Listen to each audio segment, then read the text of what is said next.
Alhamdulillah. Alhamdulillahilladzi khalaqal insana 'allamahul bayan. Ashkuruhu syukran min talabil mazida min malikid dayyan.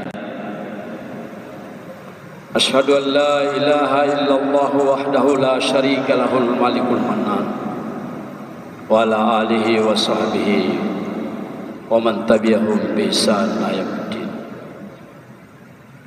Qad qala Allah Ta'ala fil Qur'anil Karim wa huwa asdaqul qailin. A'udzu billahi minasy syaithanir rajim. Bismillahirrahmanirrahim. Wasari'u ila maghfiratin min rabbikum wa jannah. Ila akhiril ayah. Wa qala Rasulullah sallallahu alaihi wasallam,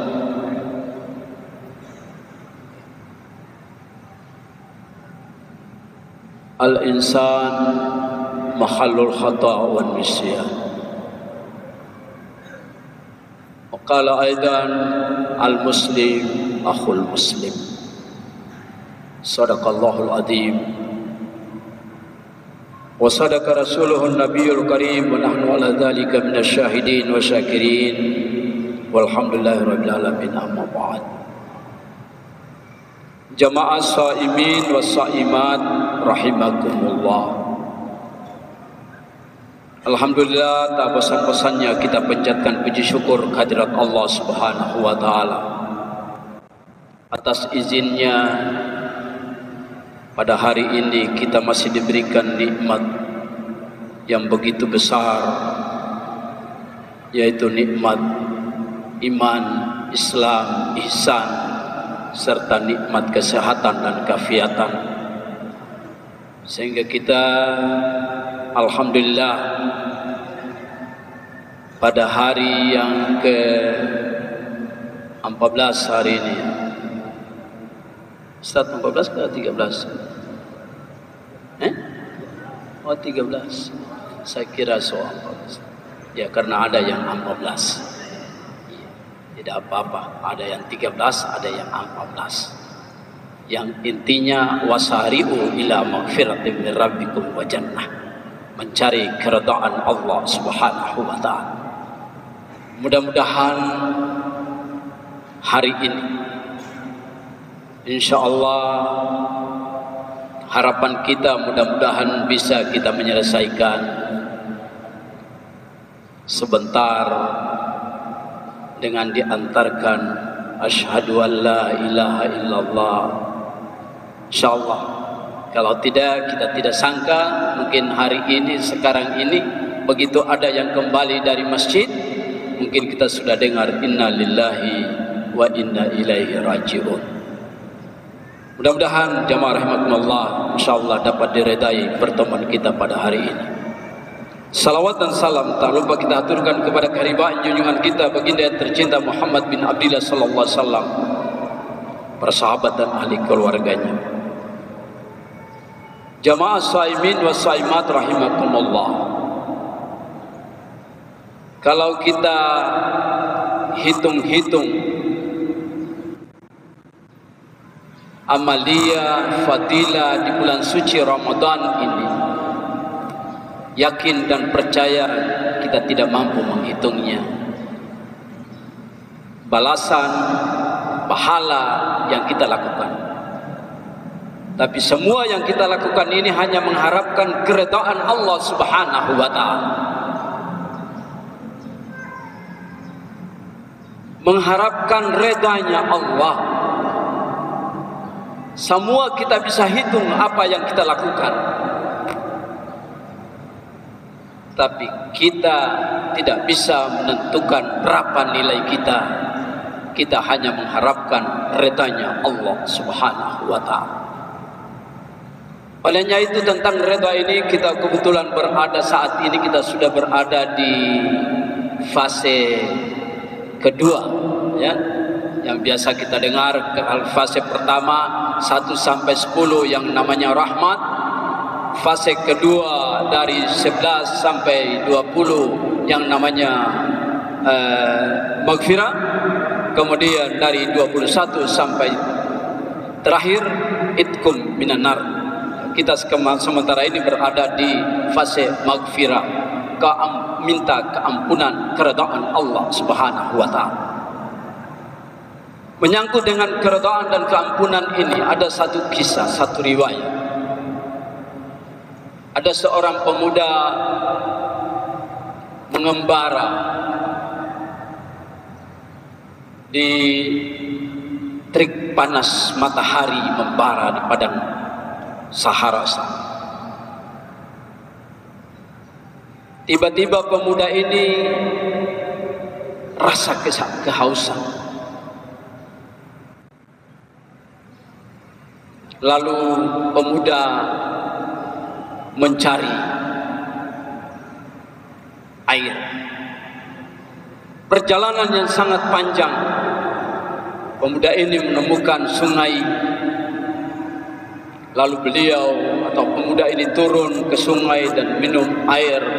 Tiba-tiba melihat ada satu buah apel sedang lewat di hadapannya. Artinya bahasa kita orang itu buah apel ada anyor.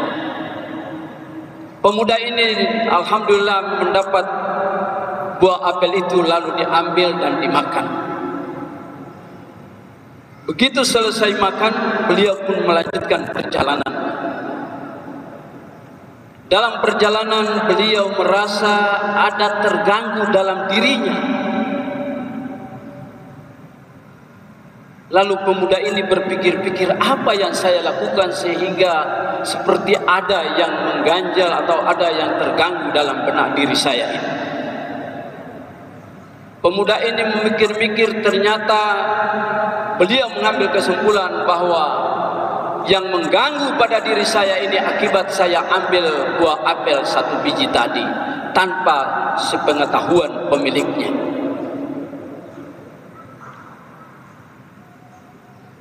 Beliau ini pergi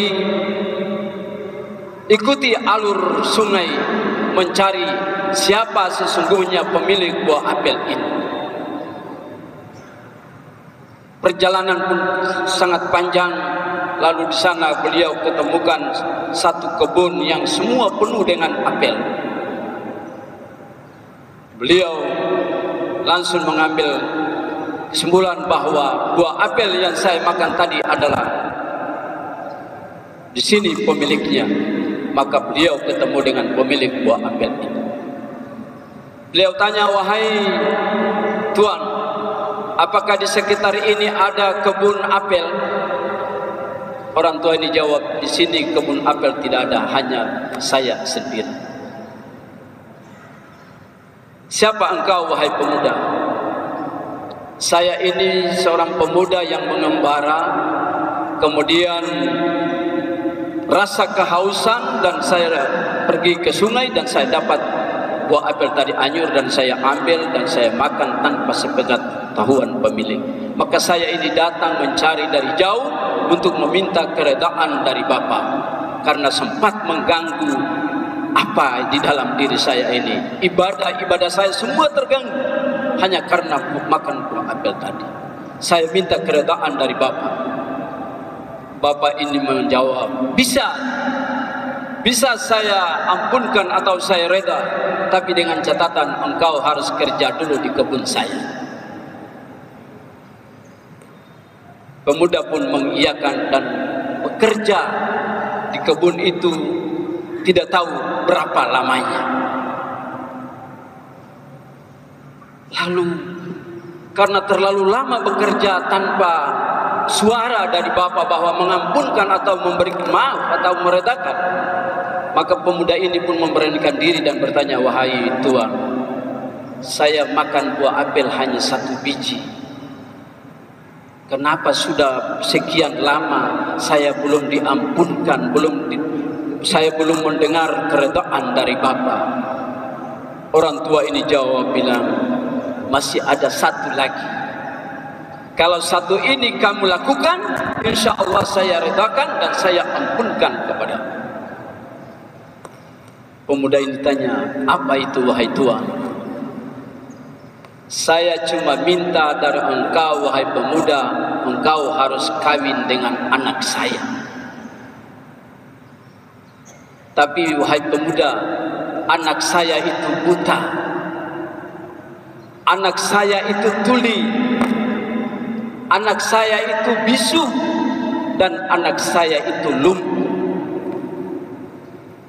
Pemuda ini tanpa pikir mengiyakan apa yang ditawarkan oleh tuan buah apel ini. Yang penting mendapat keredaan dan keampunan.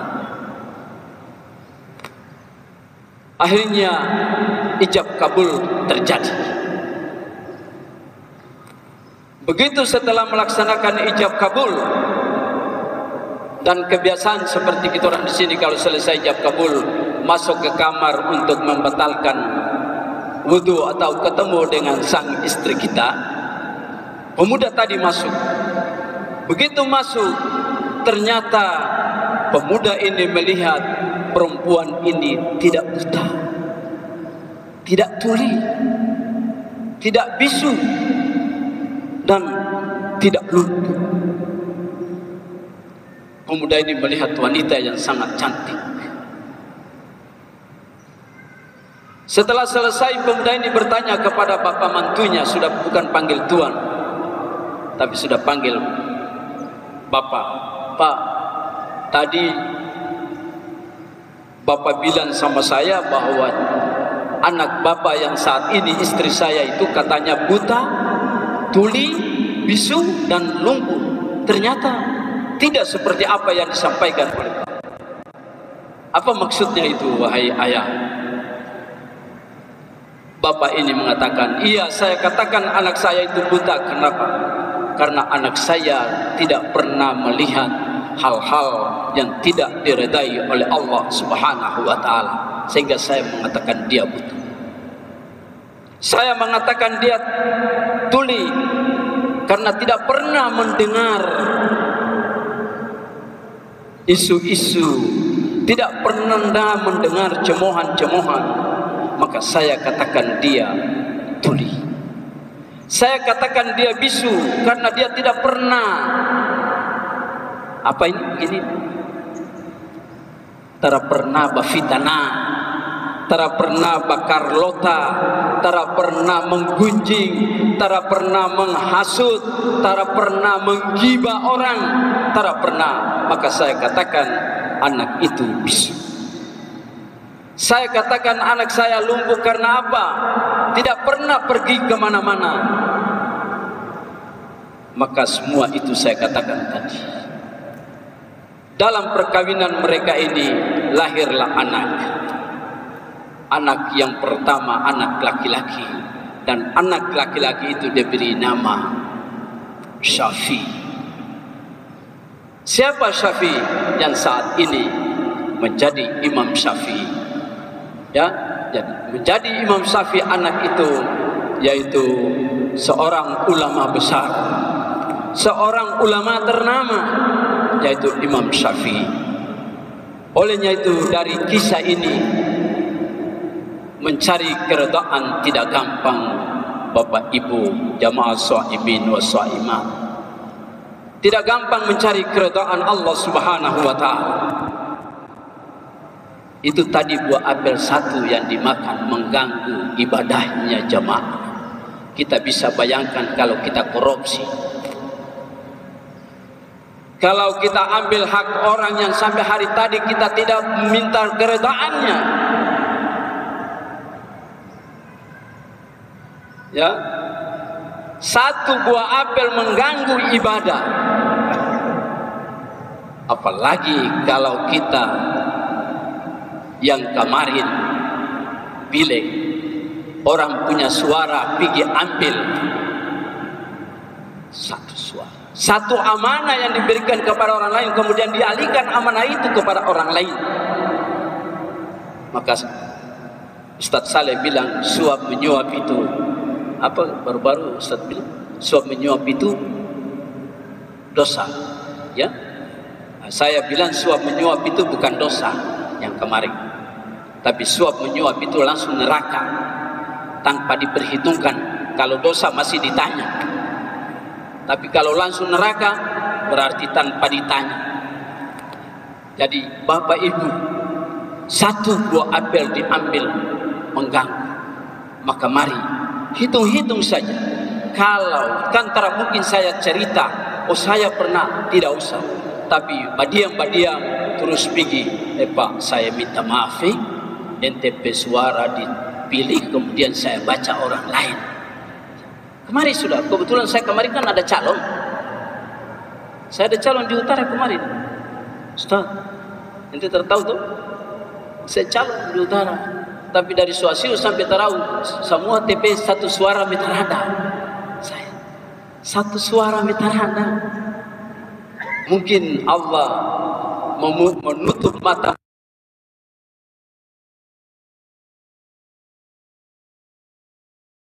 Memang ada